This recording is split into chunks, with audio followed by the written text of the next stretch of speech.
దోసిట్లో ఎవరో అమృతం పోసినట్టుగా ఉంది నాగరత్నంకి. మనస్సు ఆనందంతో పొంగిపోతుంది. ఇవాళ మంగళవారం, శుక్రవారం నాటికి వచ్చేస్తారట. గురుస్వామి ఉత్తరం రాశాడు. వాడు, భార్య రాధమ్మ, పిల్లలు వెంకట్, వైదేహి వస్తున్నారు. మనవడు మనవరాలు. తాను చూసి అయినప్పుడు వాళ్ళు 4, 2 తరగతులు చదువుతున్నారు. ఇప్పుడు 9, 7 తరగతులకు వచ్చారట. ఏది వాడొచ్చి వెళ్ళడమే ఏడాదికో ఒకసారి. క్రితంసారి 1.5 ఏళ్ల క్రితం వచ్చాడు. తనకు చాలా జాగ్రత్తలు చెప్పాడు. పెద్ద కొడుకు కదా మరి. అమ్మా, నేను మళ్ళీ మళ్ళీ చెబుతున్నానని ఏమీ అనుకోకు. ఒక్కదాన్ని ఈ పూటకి ఏం చేసుకుంటానులే అని ఈలకరుచుకొని పడుకోకు. నీ ఆరోగ్యం చాలా ముఖ్యం. రాధ మరీ మరీ చెప్పమన్నది. రాత్రిళ్ళు ఆ తినే టిఫిన్ బద్దకించి చేసుకోకుండా పూటలు గడపొద్దని. వంట్లో ఏమాత్రం నడతగా ఉన్నా డాక్టర్కి చూపించుకో. ఆయన చెప్పే మందులు కొనుక్కొని వేసుకో. హాలుకి వంటింటికి మధ్య గుమ్మం మీద కూర్చొని మాట్లాడుతూనే ఉన్నాడు స్వామి. తనకెందుకో ముక్కుపుటాలు అదరసాగినాయి. ఆప్యాయతలంతే అంతేనేమో. మనసు తనకు తెలియకుండానే పులకించి పోసాగింది. అద్దెల డబ్బు సరిగా రాకపోతే నీ నోరెండుగెట్టుకో మాకు. కౌసల్యత్త వాళ్ళింట్లో నుంచి ఫోన్ చేయించు, పంపిస్తాను. అత్తకి నేను చెప్పి వెళతాను. డబ్బు అవసరమైతే సర్దుతూ ఉండమని. ఇబ్బంది పడకు. ఇట్లా సాగాయి వాడి మాటలు. పిచ్చి నాగన్న, వాడికి నేనంటే ప్రాణం అనిపించింది. తన ఆలోచన పాత సంగతుల వైపు మళ్ళుతుంటే వాడే మళ్ళీ అన్నాడు. లంకంత కొంప, 4 పోర్షన్లు, అంతా తలనొప్పి వ్యవహారం. ఈ తలనొప్పి అంతా నీకు తప్పించాలని చాలా సీరియస్గా ఆలోచిస్తున్నాను. ఇంటిని ఏదో ఒకటి చెయ్యాలి. తాను తలెత్తి ఆశ్చర్యంగా స్వామికేసి చూసి, ఏమిటి నీ ఉద్దేశం అన్నట్టు. అవును, తమ్ముడితో మాట్లాడాలి, చెప్తాను అనే విషయాన్ని అక్కడితో ఆపేశాడు. ఆ రెండోవాడు శేషు. వాడిది అదో తరహా. ఎదురు పడితే కుడుములు చేతిలో పెట్టే వ్యవహారం. 4 ఏళ్ల క్రితం మొహం చూపించాడు. నిన్ను ఢిల్లీ తీసుకుపోవడం ఖాయం. అన్నయ్యకి చెప్పి నీకీ ఇంటి జంజాటం లేకుండా చేస్తాను అన్నాడు. ఏది ఇవాల్టి వరకు తిరిగి చూసిన పాపాన పోలేదు. భార్య రమణి సరే సరే. మాటకి ముందు మాకు 3 ఆడపిల్లలు. వీళ్ళని గడపలు దాటించేసరికి మా పనైపోతుంది అని ఒకటే నిర్వేదం కుమ్మరిస్తుంది. ఊళ్ళంబడి తిరగాలంటే అయ్యే పనే అత్తయ్య. దూరాభారం. ఇల్లు కదలాలంటే కష్టం. ఇల్లు కదలకుండానే దేశ రాజధానిలో బతుకు దుర్భరంగా ఉంది. ఒకసారి ఈ పిల్లలకేమన్నా కావాలని ఏ కరోల్ బాగో పొయ్యొచ్చేసరికి వేలకి వేలు అయిపోతాయి. మళ్ళీ కొనేవన్నీ పేవ్మెంట్ మార్కెట్ సరికే అని తన ఘోష చెప్పుకొస్తుంది. వాళ్ళని చూసి 4 ఏళ్ళయింది అనుకుంది నాగరత్నం. స్వామి ఉత్తరాన్ని మళ్ళీ చదువుకుంది. పక్కింట్లో సందడి కుదిపించింది. ఆ ఇల్లే కౌసల్య వాళ్ళది. ఇవాళ ఉదయం నుంచి సందడిగానే ఉంది. కౌసల్యకి విషయం చెప్పినట్టు ఉంటుందనుకొని వీధి తలుపు తాళం వేసి కదిలింది నాగరత్నం. కౌసల్య వాళ్ళ ఇల్లంతా కోలాహలంగా ఉంది. కౌసల్య కొడుకు, కోడలు విజయ్, మహేశ్వరి, వాళ్ళ 2 పిల్లలు అశోక్, ఆనంద్, కూతురు, అల్లుడు కరుణ్, సుధాకర్, వాళ్ళ నాన్న, వాళ్ళ పిల్లలు రాజీ, వాణి. తెల్లవారుతుండగా అందరూ అమెరికా నుంచి దిగారు. నాగరత్నం వచ్చేసరికి వాకింగ్లు జాకింగ్లు అయినాయట. జ్యూసులు తాగుతున్నారు. పలకరింపులు పరామర్శలు అయినాయి. సుధాకర్ అన్నాడు, మా అత్తయ్య గారు చెప్తూ ఉంటారు, మీ చేతి కాఫీ అద్భుతమట కదా. నాకు కాఫీ అంటే చాలా ఇష్టం ఆంటీ. మీరు చేసివ్వకూడదు అని. అతని కలుపుగోలుతనానికి ఆనందపడింది నాగరత్నం. కౌసల్య కూడా ఇవ్వొదినా, డికాషన్ రెడీ అంటూ ఆమెను కిచెన్లోకి ఆహ్వానించింది. కబుర్లు సాగుతూ ఉండగానే ఒక్కొక్కరు స్నానాలు పూర్తి చేసేశారు. ఈలోగా కౌసల్య, నాగరత్నం కలిసి టిఫిన్ తయారు చేసే పనిలో పడ్డారు. ఉత్సాహంగా ఒకరి మీద ఒకరు జోకులు వేసుకుంటూ టిఫిన్ చేస్తున్నారు. విప్పారిన కళ్ళతో పిల్లల్ని, 2 జంటల్ని చూస్తూ కూర్చుంది నాగరత్నం. అందం, ఆరోగ్యం కుప్పకోసినట్లు అనిపించింది. ఆహ్లాదంగా ఉంది వాతావరణం. ఇప్పుడే ఈయన డుంబు అమ్మ, నీ పెసరట్టు ఉప్మా లాంటి వాటితో యుఎస్ తిరిగి వెళ్ళేసరికి ఓ గాడ్, మా ఇంటి దర్వాజాలు మార్చుకోవాల్సి వస్తుంది అంది కరుణ. అవునవును అన్నారు రాణి, వాణి. అందరూ నవ్వారు. భార్య పిల్లల వైపు గుర్రుగా చూశాడు సుధాకర్. అసలే పుట్టిల్లు, ఆ పైన అగ్రెసివ్. కరుణకి కరుణంటే తెలియకుండా పెంచారత్తయ్య అన్నాడు సుధాకర్. అయినా తన కూతుళ్ళని మా సిస్టర్ ఎలా పెంచుతుందో అర్థం కావడం లేదా? చూడు, నీ కూతుళ్ళకి పట్టుపదికిని జాకెట్లో తెలుగుతనాన్ని విరబూయిస్తున్నారు కదున క్రెడిటే కదా అన్నాడు విజయ్. అదంతా వాళ్ళమ్మమ్మ ముచ్చటలేండి అన్నది మహేశ్వరి. టిఫిన్లో అవుతూ ఉండగా చెప్పారు కరుణ మహేశ్వరి.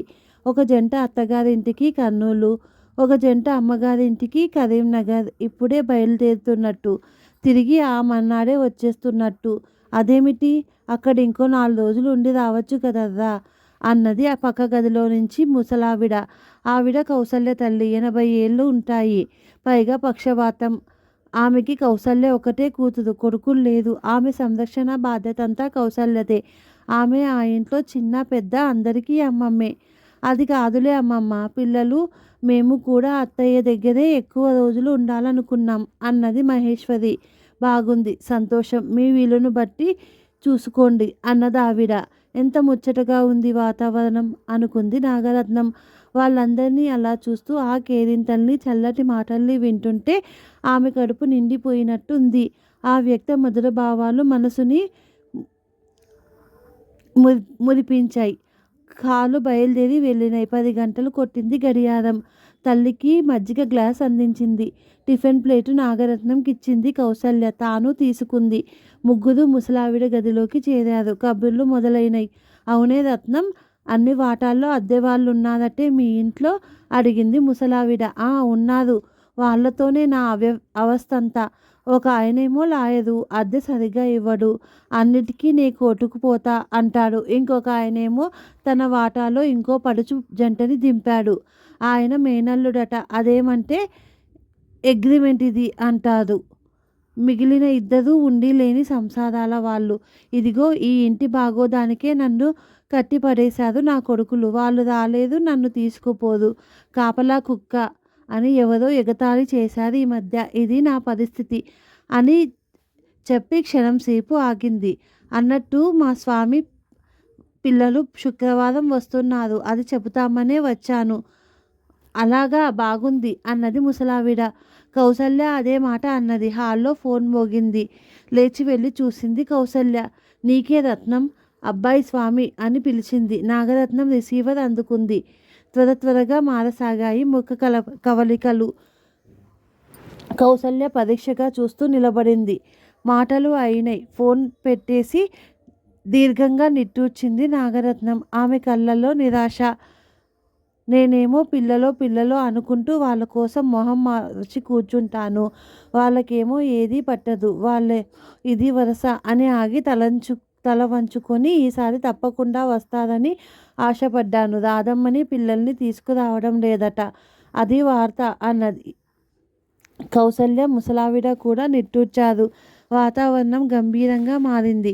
ఎవరి ఆలోచనల్లో వాళ్ళు పడ్డారు. కాఫీలు తాగారు. లోకాభిరామాయణం సాగింది. ఆ తర్వాత కౌసల్య పిల్లలు తెచ్చిన అమెరికా వస్తువులు చూసింది నాగరత్నంకి.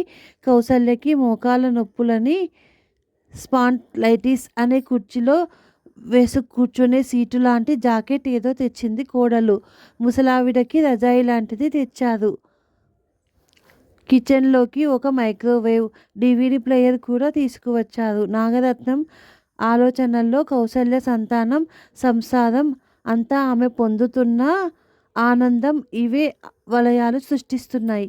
వారికి ఈమె పట్ల ఉన్న ప్రేమానురాగాలు, గౌరవం, ఈమెకి వారి పట్ల గల వాత్సల్యం అన్నీ వారి మాటల్లో చేతల్లో ప్రతిఫలించిన తీరుకి నాగరత్నం చాలా చలించింది. పిల్లలంతా రత్నమాణిక్యాలు, అదృష్టం అనుకుంది. ఆ వెంటనే ఎన్ని పనులున్నా సరే డిసెంబర్ వచ్చిందంటే ప్రతి ఏడు ఇండియా వచ్చేస్తారు. వీళ్ళ కోసం అభిమానం, ప్రేమ అంటే ఇలా ఉండాలి అని అనుకుంది. ఆ రాత్రి నాగరత్నంకి కలత నిద్రలోనే గడిచింది. కొడుకులు, కోడళ్ళ, పిల్లల గురించి ఆలోచనలే సాగుతున్నాయి నాగరత్నంకి. బతికినంతకాలం ఈ ఇంటికి కాపలా తప్పదా అనే దిగులు ఎక్కువ అవుతుంది. స్వామి అన్నట్టు ఈ ఇంటిని ఏదో ఒకటి చేసేస్తే ఈ ఊహ కూడా ఆమెని చలింపచేస్తుంది. ఇది తమ కష్టార్జితం. పిల్లల్ని పెంచినట్లే అంచెలంచెలుగా తాను భర్త కష్టపడి వృద్ధి చేసుకున్నారు దీన్ని. ముందు స్థలం, ఆ తర్వాత 4 గదుల ఇల్లు, ఆ తర్వాత ముందు వెనుక 2 గదులు, ఆ తర్వాత మరో వరుసగా 4 గదులు. ఇలా పెంచిన తమ శ్రమ ఫలితం ఇది అనిపించింది. నాగరత్నం తలుపుల్ని భంగపరుస్తూ వచ్చాడు లాయర్. బోర్లో అసలు నీళ్లు రావడం లేదు మేడం, దాన్ని అర్జెంటుగా బాగు చేయించాలి. ఈలోగా ట్యాంకర్ తెప్పించాలి. ఆయన పక్కగా ఇతర వాటాల వాళ్ళు ఉన్నారు. బోర్ పని అనేసరికి గుండెల్లో భయం మొదలయ్యింది. గతంలోని అనుభవాలు, కష్టాలు గుర్తుకొచ్చాయి. క్షణాల్లోనే తెప్పదిల్లి, సరే ఏం చేస్తాం? ట్యాంకర్ చెప్పండి, కొంచెం మీరే ఆ మెకానిక్ని పిలిపించండి, చూపిద్దాం అన్నది. వాళ్ళు వెళ్ళిపోయారు. ఆమె అలాగే కూర్చుండిపోయింది. ఈ ఇంటికి ఏదన్నా రిపేర్ వచ్చిందంటే చాలు తనకి టెన్షన్. ఈ సమస్యలన్నీ తన నెత్తికి కడుతూ కొడుకులిద్దరూ చెరో సగం నగరం పోయి కూర్చున్నారు. విసుగొచ్చింది నాగరత్నంకి. తల తిరుగుతున్నట్టు అనిపించింది. కళ్ళు మూసుకొని పడుకుంది. సాయంత్రం వరకు తగ్గలేదు. వీధి చివరే డాక్టర్. వెళ్ళి చూపించుకుంది. బీపీ అన్నారు. టాబ్లెట్లు రాసిచ్చాడు. కొని వేసుకుంది. తలుపు దగ్గరికి వేసి పడుకుంది. కౌసల్య వచ్చి లేపితే లేచింది. జరిగిందంతా చెప్పింది నాగరత్నం. తిండి తిప్పలు లేకుండా పడుకుంటే ఎట్లా, నీరసం రాదు అని మందలించి తనతో తీసుకెళ్ళింది కౌసల్య. తమ పిల్లలున్నన్నాళ్ళు తన ఇంట్లోనే ఉందువు గాని అని బట్టల బ్యాగు తీసుకొని కదిలింది. నాగరత్నంకి ఆమె ఆదరణకి కళ్ళు చెమ్మగిలినాయి. ఇంటికి రాగానే ఇంత మజ్జిగ అన్నం రసం తాగించింది.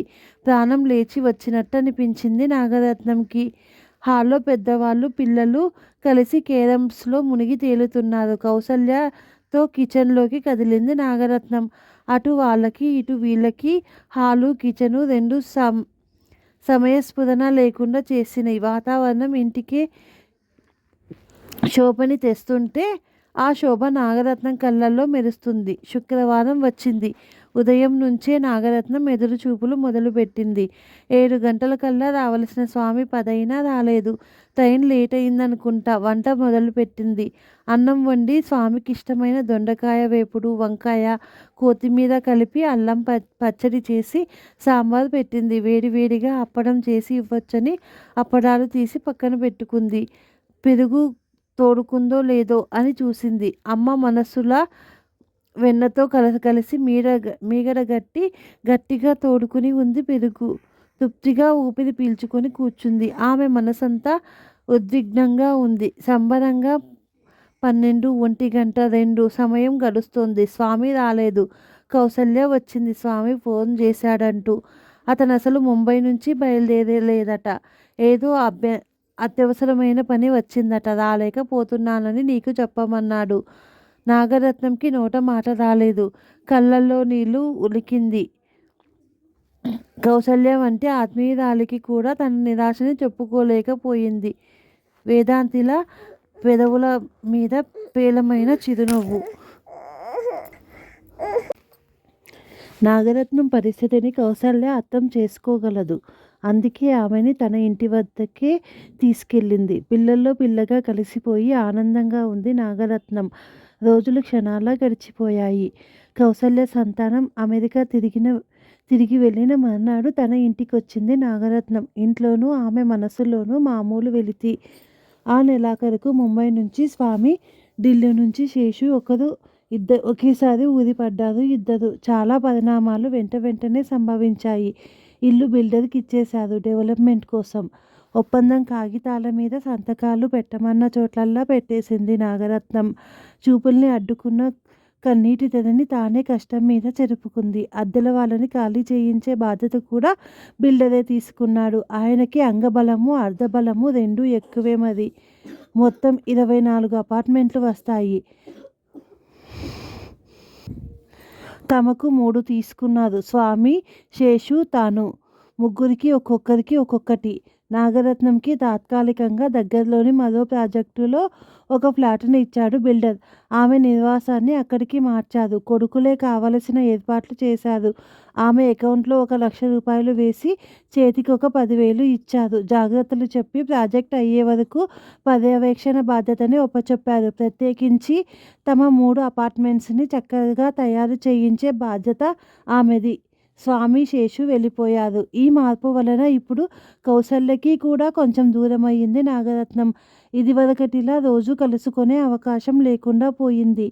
ఈ బాధ్యతల నుంచి, బంధాల నుంచి బయటపడాలని వాంఛిస్తున్న కొద్దీ అవి తనని ఇంకా చుట్టుకుపోవడం ఎంత చిత్రంగా జరుగుతుందో అర్థమైంది నాగరత్నంకి. ఈ బాధే ఆమెను కుంగదీయసాగింది.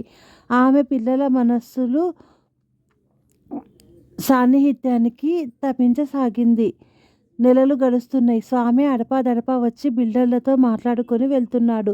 డబ్బు లావాదేవీల గురించి అతను చెప్పినా విని ఊరుకుంటుంది నాగరత్నం. తల్లికి సలహా ఇచ్చి వెళ్తున్నాడు స్వామి. నాగరత్నంకి పగలు బిల్డింగ్ పనులతోనూ, నిద్రలేని రాత్రులు ఆలోచనలతోనూ గడుస్తున్నాయి. అపార్ట్మెంట్లు తయారవుతున్నాయి. దంపతులిద్దరూ వచ్చి హడావిడిగా గృహప్రవేశం అయిపోయిందనిపించి ఆమన్నాడే తిరిగి వెళ్ళారు. ఆ 2 ఫ్లాట్లని అద్దెకిచ్చుకున్నారు. రమణి ఇంకా మీ స్వంత ఫ్లాట్లో మీరు ఏ చింతా లేకుండా హాయిగా ఉండండత్తయ్య అంటే, రాదేమో ఫ్లాట్లో అన్ని సౌకర్యాలు ఉన్నాయి. ఫోను కూడా ఉంది. ఆరోగ్యం జాగ్రత్తగా చూసుకుంటూ ఉండండత్తయ్య అంది. మాట వరుసకి కూడా తమతో రమ్మనలేదు. ఏ కోడలు కూడా, కొడుకులు కూడా ఆ ప్రస్తావన తేలేదు. ఈ వ్యధే నాగరత్నంని కుంగదీయసాగింది. ఆ రోజు పగలల్లా చివరలందరినీ తలుపుల్లోనూ గడిపింది నాగరత్నం. పిల్లల మధ్య బతకాలనే కోరిక తీరేదాకా కనపడకపోవడంతో ఒంటరితనం ఆమెని వేధిస్తోంది. రాత్రి 8 దాటింది. ఢిల్లీకి ఫోన్ చేసింది. శేషే తీశాడు. కుశల ప్రశ్నల తర్వాత పిల్లల్ని చూడాలని ఉందిరా అని మొదలుపెట్టి, నన్ను కొన్నాళ్ళు ఢిల్లీకి తీసుకువెళ్ళరా శేషు అని నోరు తెరిచి అడిగేసింది. తల్లి కన్నీళ్లు పెట్టుకుంటున్న వైనం శేషుకి తెలుస్తూనే ఉంది. ఫోన్ని రమణికిచ్చాడు. ఆమె లైన్లోకి వచ్చింది. పసిపిల్లల్లా ఇదేంటత్తయ్యా మీరు? మిమ్మల్ని ఇక్కడికి తీసుకొచ్చి ఉంచుకోవడం కష్టం. మేము రాలేము. ఆ విషయం వదిలేసి హాయిగా ఉండండి అని ఫోన్ పెట్టేసింది. కలత చెందిన గుండె చాలాసేపు కన్నీరు వర్షించింది. 10 గంటలయ్యింది. స్వామికి ఫోన్ చేసింది నాగరత్నం. తల్లి మాటలు ఇవే. ఆ మాటలకి అతనికి కోపమొచ్చింది. ఏమైందిప్పుడు? ఎందుకిలా పీడిస్తావు? ఇక్కడికొచ్చి ఏం చెయ్యాలి నువ్వు? మేమే చస్తున్నాం. అక్కడ నీకు కావలసిన సమస్త సౌకర్యాలు ఏర్పాటు చేసే వచ్చాం కదా. ఇంకా ఏమన్నా కావాలంటే చెప్పు. ఇలా సాగింది అతని విసుగు. చివరికి ఏవేవో అని తనని తాను తిట్టుకొని ఫోన్ పెట్టేశాడు. నాగరత్నంకి తన పరిస్థితి పూర్తిగా అర్థమైపోయింది. కడుపు రగిలిపోయింది. గుండె మండుతోంది. చీకటి మధ్యన నిలబడిపోయింది. విషాదం ప్రవహిస్తూనే ఉంది. మర్నాడు ఉదయం 10 గంటల వేళ నాగరత్నం ఇంటికి వచ్చిన కౌసల్య తనకి కనిపించిన దృశ్యం చూసి దిగ్భ్రాంతి చెందింది. తల దిమ్మెక్కిపోయింది. ఎన్నో రోజులేమీ గడవలేదు. కానీ ఇప్పుడు మానసిక రోగుల ఆశ్రమంలో చెట్టు కింద నాగరత్నం రాళ్ళు, రప్పలు, పిల్లలు, పెద్దలు, దేవుడు, దయ్యము అందరూ ఒకటే అని పారిపోవడం కన్నా చచ్చిపోవడం మిన్న వంటి తత్వాలు పాడుకుంటూ పిచ్చిగా నవ్వుతోంది. అక్కడ ముసలావిడ కౌసల్యతో అంటుంది. కొడుకులిద్దరూ వాళ్ళేమనుకున్నారో అదిచ్చారు రత్నంకి. పాపం ఆమెకేం కావాలో అది ఇవ్వలేకపోయారు. రవ్వంత అనురాగం, గోరంత సాన్నిహిత్యం దక్కలేదు. ఏదైనా వాళ్ళు చేసింది చాలా తప్పు. బతికే పెద్ద తప్పొప్పుల పాటిక కాదు అనుకుంది కౌసల్య. పైకి మాత్రం ఏమీ అనలేదు. Thank you for watching. ఈ కథ నచ్చినట్లయితే లైక్ చేయండి, షేర్ చేయండి, సబ్స్క్రైబ్ చేయండి. Thank you.